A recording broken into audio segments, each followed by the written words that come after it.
Nabotas Coastal Bay Reclamation Project, also known as the Nabotas Boulevard Business Park, na ating ipapakita sa inyo mga kababayan, at ito po yung magiging plano po dito. Magandang balita po, nagbunga na ang ating mga matagal na plano.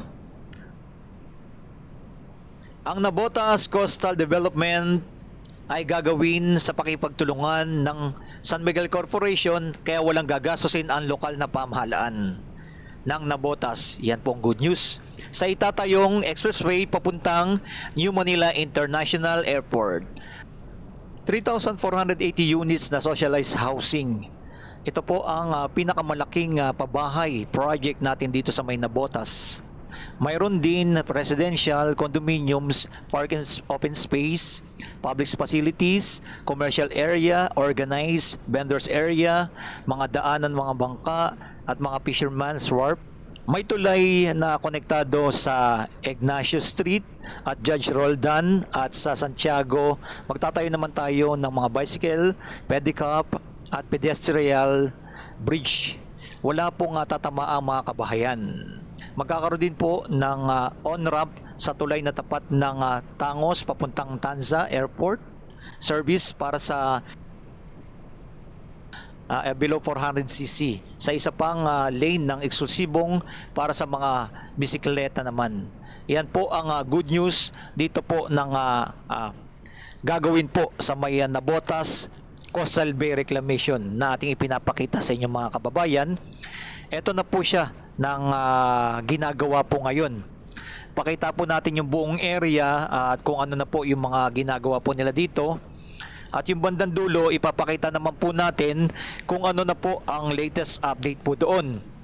Mayroon po tayong latest update po sa may pinakadulo na ating ipapakita. Dito naman po banda tayo.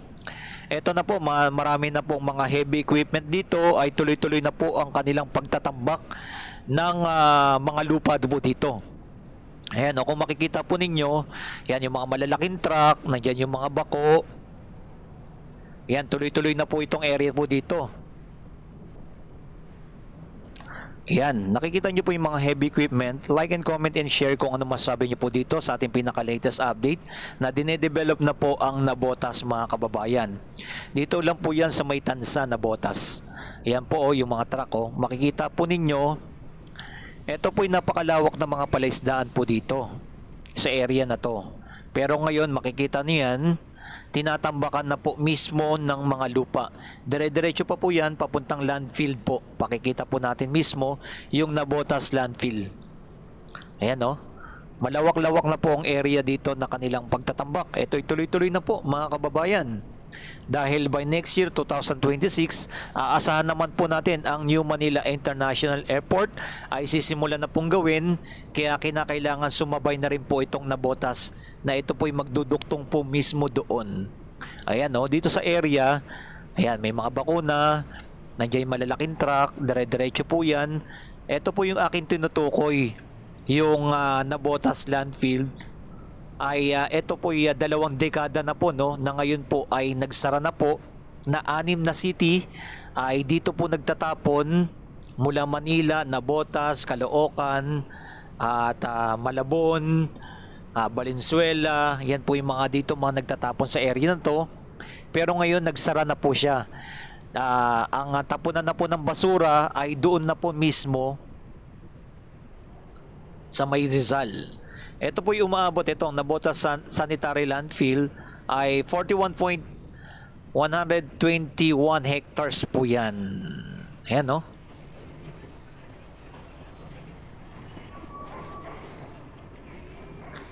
Ayan, yung pinakadulo matatanaw nyo na po, yan po mismo ang New Manila International Airport. Ay napakalaki yan. Kaya ito po, dire-diretso po ito mangyayari. Pakonek na po doon na ating aabangan sa mga hinaharap. At yung kabilang side naman ipakita po natin. Ito naman ay dire-diretso, papunta naman po ito ng Manila Bay. Yan, inaabangan na rin po natin tuloy-tuloy na po yung ginagawa dyan sa may Road 10, yung mismong Salex. Yung Southern Access Link Expressway ay ginagawa na rin po sa area na doon sa may Road 10. Napakonek naman po dito sa may Nabotas. Ayan, napakalawak po nito at bandang unahan meron pa po tayong ipapakita. Yung 3,480 units na pabahay ay sinisimula na po gawin po dito. Yan ang good news, no? Dahil merong mga nakatira po dito sa area na to ay magkakaroon na po sila ng pabahay nila na wala silang babayaran, libre po yan at wala silang gagastusin. Yung lahat ng mga nakatira dito sa area na to, na ito, meron na po silang mismo, hindi na po sila ililipat mismo, no? Diyan sa may Cavite. Dito na po mismo sa may Nabotas kung saan sila mga naghahanap buhay. Yan, like and comment and share kung ano masasabi nyo po dito sa ating pinaka-latest update na ipinapakita natin sa inyo. Dire-diretso po yan, makikita nyo dito sa pinaka-area na to. Ganito na po ang kanilang mga ginagawa, mga kababayan.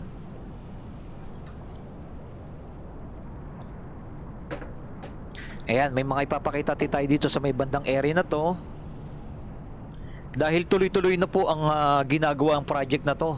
Tuloy na po ang mga pagtatambak dito ng mga buhangin. At eto, aasahan natin sa mga hinaharap na magkakaroon na napakaraming mga trabaho dito. At gaganda na po dito sa area na to ng Nabotas. Isa na po ito sa magiging tourist spot dito sa may Nabotas.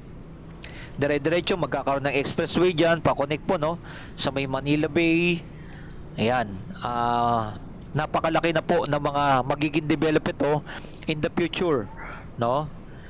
10 to 15 years from now, yan, makikita po natin ay napakalaki na po ng pagbabago dito sa may Nabotas. Yan ang ating aabangan, no? Sana ma-develop lang po sana dito yung ano, no, pagbaha. Yun ang isa sa mga problema dito sa may Nabotas, eh. Grabe po kasi talaga yung baha dito. Na sana maayos. Ayan, no, yung mga heavy equipment nila, no, yung mga pansipsip mismo sa may galing dagat ng mga buhangin papunta dito. Yan na po yung kanilang mga ginagawa dito. Ayan, ano pong masasabi nyo po dito sa ating pinaka-latest update dito po sa may Nabotas Coastal Bay Reclamation Project. Ayan, no. Eto na po, dito sa area naman, nandito po yung mga heavy equipment nila. Nandiyan yung mga barko. Ayan, nandito yung barracks nila. Makikita nyo yan. Ito po kasing area na to, bihira lang po talaga makita to. Kung wala kang drone, hindi mo makikita po ito.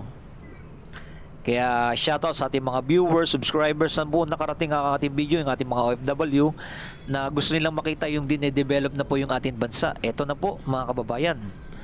Aasahan na po natin na tuloy-tuloy na po ang ginagawa dito sa may Nabotas.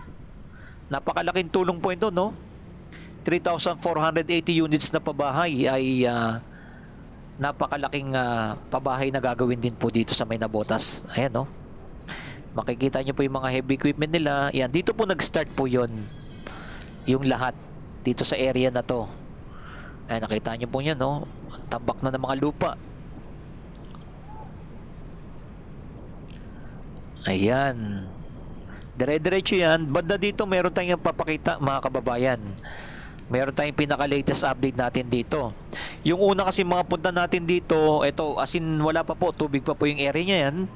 Wala pa po masyadong mga tambak-tambak po dito. Pero ngayon, napakalaki na po ng develop. Ayan, o. Ayan, natuyo na po yung mga lupa dito, o. Ito po yung aking tinutukoy sa bandang unahan. Na sinisimulan na po yung housing project po dito. Yung 3,480 units ng mga pabahay. Ayan, sinisimulan na po. Ayan, no, marami na po na-establish, oh. Ayan, no, ilang ano na yan, palapag na yan, sa 2, 3, 5 unit na po na building ang nagagawa po dito. Ayan. In the future, mapupuntahan din po natin ito. Pakita natin yung pinakaloob na to. Ito na po yung pabahay po dito sa may Nabotas. Yung umaabot na 3,480 units ay tuloy-tuloy na pong ginagawa. Ayan, no. Makikita nyo. Ito kasi dito sa area nito, may mga squatter area pong mga nakatira dito. Pero ngayon, magkakaroon na po sila ng housing project. Housing. Ayan, no. Nakita nyo yan, guys. Ayan. Dito po itatayo yung mga pabahay dito sa area na to. Ayan, oh, lalaki oh. 1, 2, 3, 4, 5. Ayan, ang 5 palapag. Eto, tuloy-tuloy na po dito sa area nito mga housing project dito mga kababayan. Ito po, nasinmulan na po ito, itong panahon po ng ating presidente, Bongbong Marcos. Itong mga pabahay po dito. Ayan. Sa kabilang side, yung mga malilit na pabahay, ito naman, ito yung pabahay po ng panahon po ng Pangulong Duterte naman. Ayan. Yan yung mga pabahay na yan.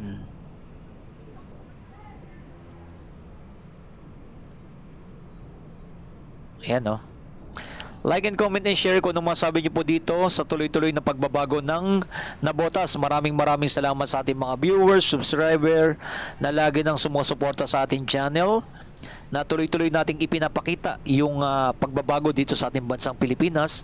Like and comment and share kung saan po umabot ang ating video. Maraming salamat sa ating mga viewers, sa ating subscriber na lagi nang sumusuporta. Napakalawak po ito at ito'y tuloy-tuloy na po na ginagawa na ating ipinapakita. Ayan, dati tubig lang po yan, palaisdaan to, pero ngayon natambakan na po nila.